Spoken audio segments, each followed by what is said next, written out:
So hey guys, I wanted to talk a little bit about a pretty simple do-it-yourself type project that allows you to turn your freezer into a fridge anytime on whim, and a little bit about some of the benefits of that on the homestead. So I'll try really hard not to ramble on here, but I might get a little sidetracked. We'll see where this goes. I'm sure a lot of you guys are not aware, but at one point in my life I used to be a die-hard home brewer. I used to be all about entering into competitions. In fact, I was working on becoming a BJCP certified judge before my wife ended up getting pregnant, and then priorities changed. So out of that, I've of course acquired a lot of brewing equipment from the years of doing that.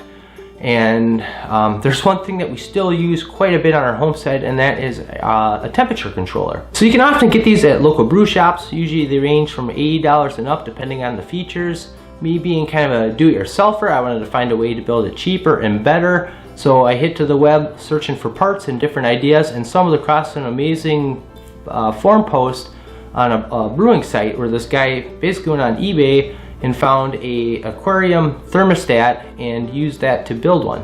So I'll put a link in the description below. You go over there and check out the plans.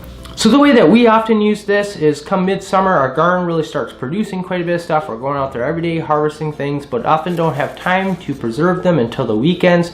So it gives us kind of a big refrigerator in a way and a place to put those items until we have time to deal with them. We also are pretty big into the refrigerated pickle recipe that we shared, so we make a lot of jars of that, and it just gives us a place to store that. And then as we get into fall time, a lot of those items are dealt with, whether we dehydrated them, canned them, or freeze them. We put them in another freezer that we have of ours, and then that freezer ends up becoming a meat freezer for us. That's where we a lot of times store our big game. This year we got that pig in there. We were hoping to have venison, but that didn't quite work out this year. But it gives us a place to do that. So of course then we need that freezer to go back into a freezer mode again. So we just basically disconnect the temperature controller, or we can adjust the temperature that we want it to run at.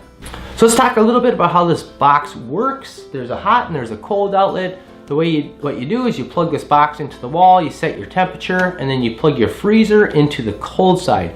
You probably won't need the hot side for a lot of stuff. Maybe you do, depending on some of your needs.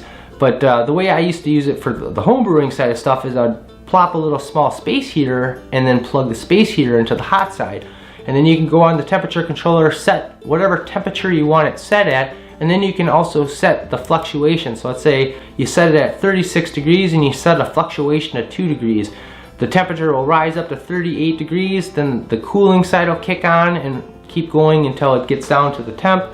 And if it gets too cold and it gets down to 34 degrees, then the hot side will kick on. But if you don't plug anything on the hot side, it will just keep it at that temperature or below. There's also a setting with this thing that allows you to adjust your compressor settings, or kind of the timing for that. So a lot of times if you have a compressor that's hot and it keeps continuously kicking on, it can burn that out. So you can set like an interval on there, 5 minutes or 10 minutes or whatever you want. So it kicks on and it gets cold, and then the temperatures start rising up. It'll still wait that time frame, so it allows that compressor to cool down before it actually kicks on the compressor again. So there's not a whole lot to the construction side of this. There's basically, you have to find some sort of container. You can buy the temperature controller, unit, and then you need some sort of wiring outlet. So a lot of, the wiring outlet and stuff, you can get all that stuff, probably wiring and everything, $5 or less. When I bought the temperature controller type unit, I think I paid $15. I looked online today on eBay, and it looks like those prices have dropped down. Also, when I purchased mine, they only had it available where it read in Celsius, and now I see they do have ones that read in Fahrenheit. So the way I kind of worked around that, I'm not very familiar with working with Celsius. Of course, being here in the US, we're just used to working with Fahrenheit. So I printed off a little conversion chart so I could look up what I needed to set it at, so I could reference that. And then the final thing you need is some sort of box to basically put this in. Maybe you have an old wooden box laying around, or maybe you could build one. Maybe you got an old lunch box. I bought this plastic electronic type box at Radio Shack. I'm not even sure if Radio Shack's around anymore. It's been a while since I've been to one, and I had heard they were closing doors. But I think that was the most expensive part of this unit. So if you want to save yourself a little money, $10 for the temperature controller and $5 on electronics, you can build this for about $15 if you get pretty creative. So this is one of those tools that I think we've kind of taken for granted a little bit. Didn't really think that much of it until I was getting ready to put it away for this year.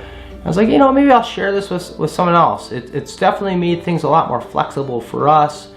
It was a very easy to build project and relatively cheap. So just wanted to share it with you guys. I suggest going over and checking out, looking through the forum. There's a lot of different people with a lot of different ways of doing it, using that same tool, building in different, you know, materials and all sorts of stuff. So anyways, hope you guys enjoyed the video, and we'll see you on the next one. Thanks for watching.